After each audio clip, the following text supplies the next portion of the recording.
Hello, यह 11th class में हम लोग का टॉपिक चल रहा है classification of elements and periodicity of the elements, लेकिन वहाँ शॉर्ट हम कर दिए पीरियोडिसिटी शॉर्ट में लिखा हुआ है। अब हम पिछले रोज एटॉमिक रेडियस का डिफिनेशन हल्का फुल्की दे दिए थे।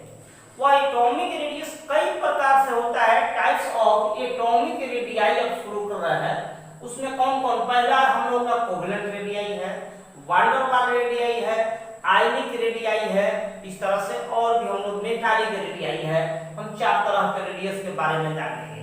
आपके बुक में केवल जो है एनसीईआरटी की बुक जो है रेडियाई प्लूरल में लिखा है, हम सिंगुलर में लिखेंगे। इसलिए सभी विद्यार्थी यह मत पूछेंगे गलत है, हम सिंगुलर पर्सन में इसका इस्तेमाल कर रहे हैं। यहाँ पर देखिए पहला दे दिए, what do you mean by covalent radius. आपके बुक में लिखा होगा कोवेलेंट रेडियाई, पहले समझ ले। कोवेलेंट रेडियस आपके बुक के अनुसार रेडियाई लिखा होगा, रेडियस। कोवेलेंट रेडियस क्या है? किसी कोवेलेंट कंपाउंड में दो बॉन्डेड एटम्स के न्यूक्लियस के बीच की दूरी को आधा कर देते हैं तो उसी का नाम है कोवेलेंट रेडियाई। बाद में हम डिफिनेशन बना देंगे। मान लेते हैं कि यह हाइड्रोजन है, H2 जो है, इस तरह से H2 का हम स्ट्रक्चर दे दिए, यह H है, यह H है। यहाँ पर इसका न्यूक्लियस है, यहाँ पर एक इसका है। यह बीच की दूरी जितनी होगी, यह 74 pm होता है, इसका आधा कर देंगे। This will said to be covalent radius. या इसको हम एक प्रकार से हम यह कह सकते हैं, किसी को हम लोग बॉन्ड लेंथ भी कहते हैं, यानी बॉन्ड लेंथ का आधा कर दिया जाए तो हम लोग का हो जाएगा कोवेलेंट रेडियस। यानी हम लोग अब हम लिखते therefore covalent radius of H2 equal to 74/2 pm equal to 37 pm, इतना हम लोग का हो गया। यह याद रखेंगे। अभी यह कोई अलादीन का चिराग नहीं है कि सजा देंगे तो आ जाएगा, अभी याद रखेंगे। इस यहाँ यह वैल्यू जो है इतना pm होता है, याद। इसी तरह के क्लोरीन के केस में जो है 198 होता है। दूसरा एग्जाम्पल अगर लेना चाहे, किताब में यह दिया रहता है Cl2। क्लोरीन के दो एटम मिलकर इस तरह से यह मान लेते हैं कि यह क्लोरीन का मोलेक्यूल बनाए हुए हैं ClCl। यहाँ से इसका सेंटर, यहाँ से इसका सेंटर 198 pm होता है, pm पिकोमीटर। इसका आधा कर देंगे यहाँ पर तो यह हो जाएगा इसकी रेडियस। या हम लोग बॉन्ड लेंथ के रूप में केवल बॉन्ड दिखाए हूं तो यह 98 हो गया, इसका आधा कर दे तो यहां हो गया। इसलिए covalent radius of Cl2 equal to 198/2 99 pm होता है। इसको डिफिनेशन कैसे बनाते हैं? 1/2 डिस्टेंस चाहे हाफ ऑफ द डिस्टेंस, अपनी भाषा इस्तेमाल करेंगे। कोई जरूरी है कि किताब ऐसा छापेंगे, लिख देंगे half of the distance, half of the distance between the center of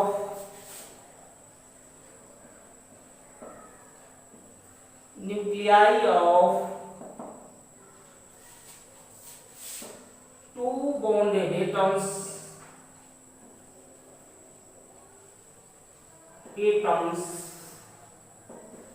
in a covalent molecule,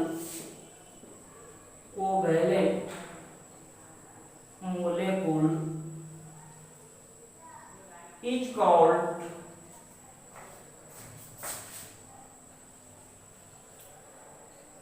covalent radius या covalent radius, covalent radius. Covalent radius को सिंपल भाषा में हम कह सकते हैं कि this is the 1/2 distance between bond length, that is that is it is 1/2 distance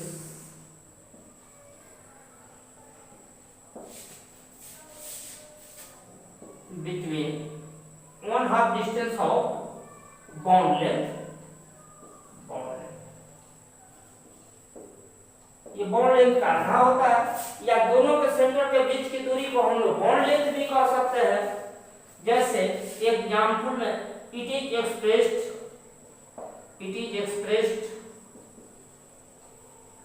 in angstrom, nm और पीएम।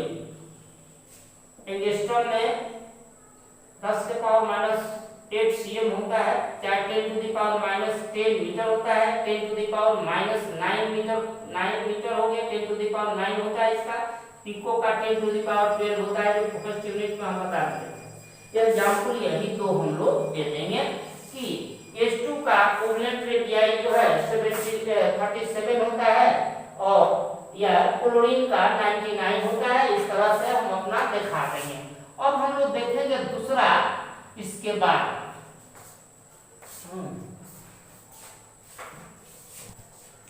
अब दूसरा देखेंगे हम।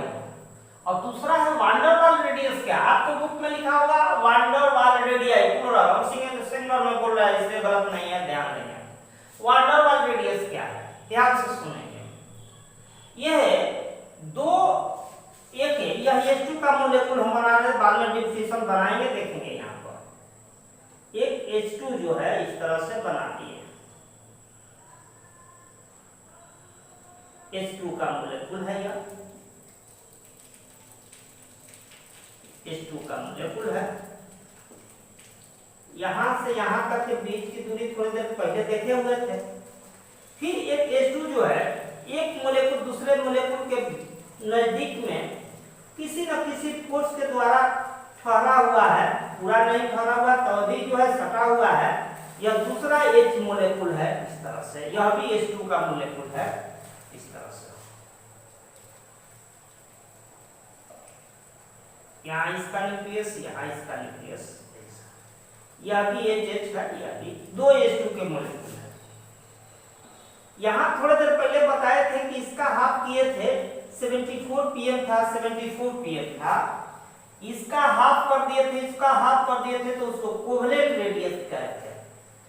और यहाँ पर नॉन, यहाँ से यहाँ तक के बीच की दूरी ले लेंगे। अब देखेंगे डॉटेड लाइन दे रहे हैं, यहाँ से यहाँ तक डॉटेड लाइन, यहाँ से यहाँ तक, यहाँ से यहाँ तक अगर इसका आधा कर दिया जाए तो इसी का नाम है wander Waals radius. Wander Waals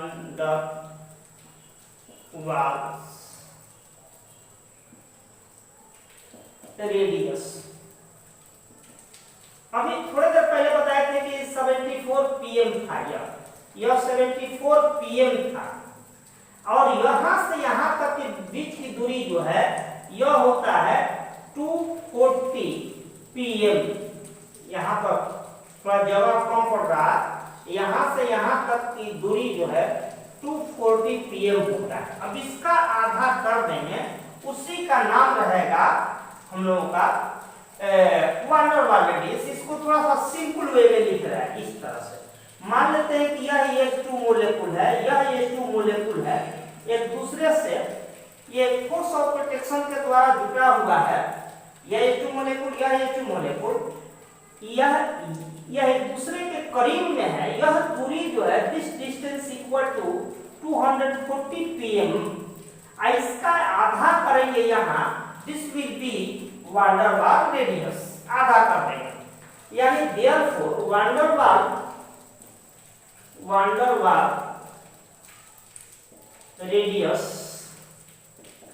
radius of H2 equal to 240 pm by 2, 120 pm हो गया, 120 का हुआ।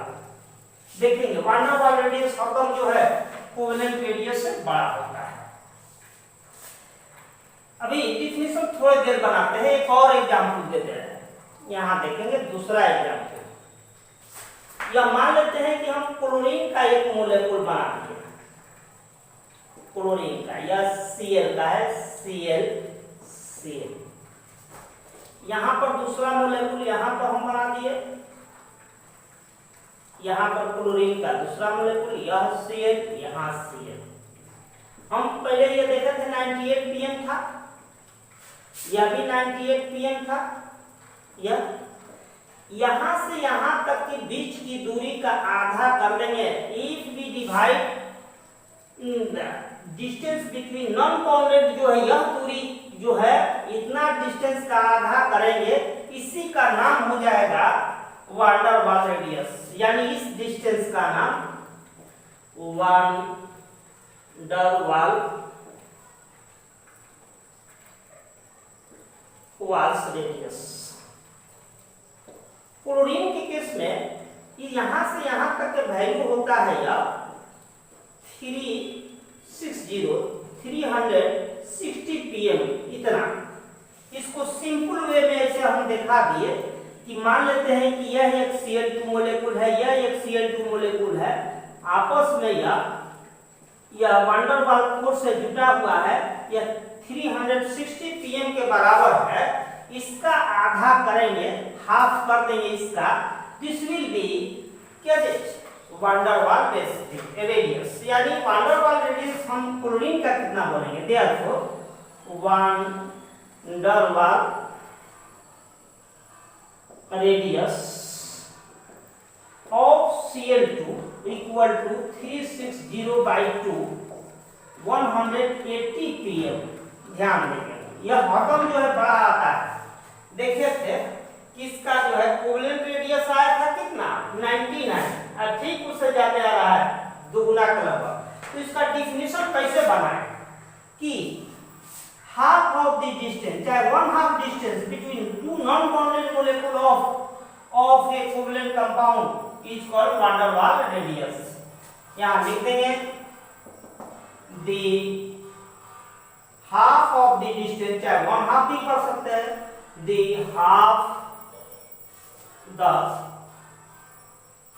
half of the distance between the center of nucleus of atoms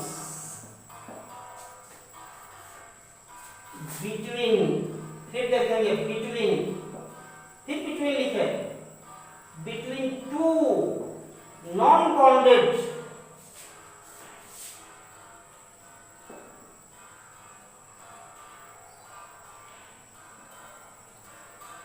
atoms in covalent molecules,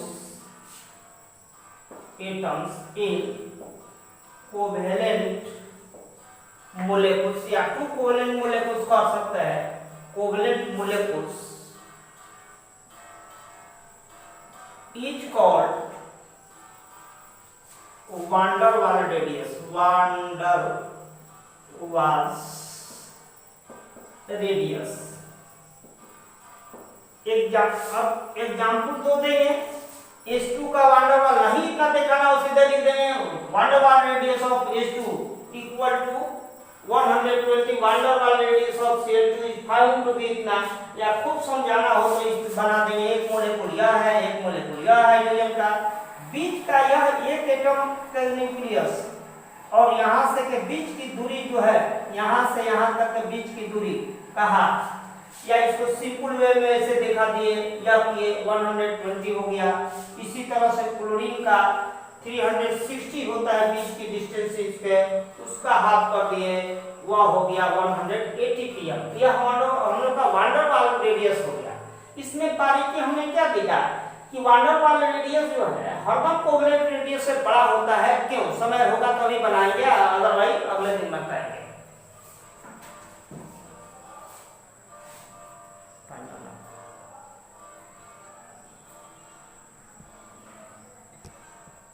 अभी थोड़ा देखे थे कि वान डेर वाल रेडियस बड़ा आ गया और कोवलेंट रेडियस छोटा आता है, इसका एक्सप्लेनेशन आता है, आपसे पूछा जाता है। तो अभी जो थोड़ा देर पहले देखे थे, ये कोई कोवलेंट बॉन्ड कैसे बनता है, दो जो है एटॉमिक ऑर्बिटल एक दूसरे पर जो है ओवरलैप करता है, तब जो यह बनता है, यह H है, यह H है, तब बनता है या कोई कोवलेंट बॉन्ड बनता है due to overlapping of atomic orbital. तो ये छोटा पड़ जाएगा और मान लेते हैं कि यह ऐसे है, H है, यह जो है नॉन बॉन्डेड के बीच की दूरी है, तो ये हरदम बड़ा होगा। यह जो है इसी का आधा होता है वान डेर वाल रेडियस, वान डेर वाल रेडियस। अब कोवलेंट रेडियस यह होता है इसका आधा,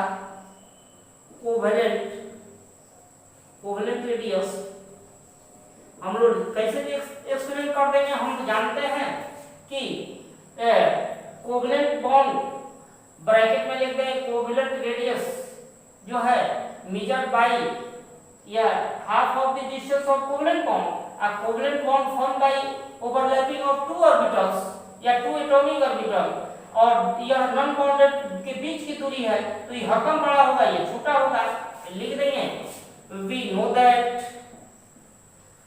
know that covalent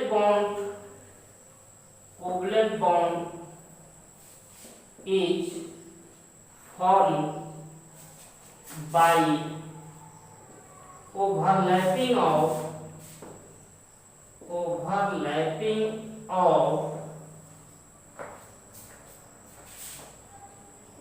two atomic orbitals and van der Waal radius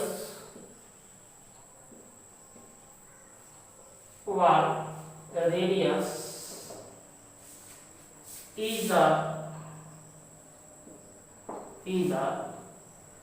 half of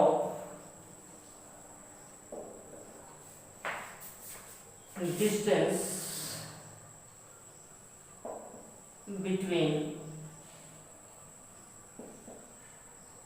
two molecules, two atoms of two non-bonded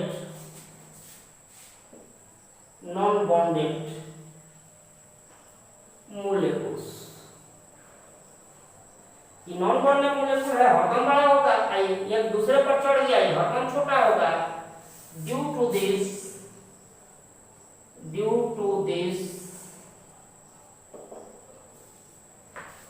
van der Waal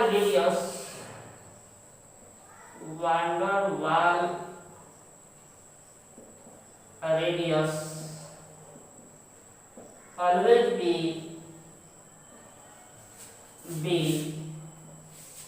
greater than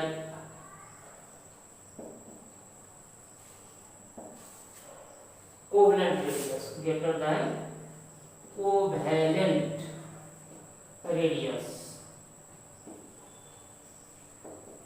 हो गया।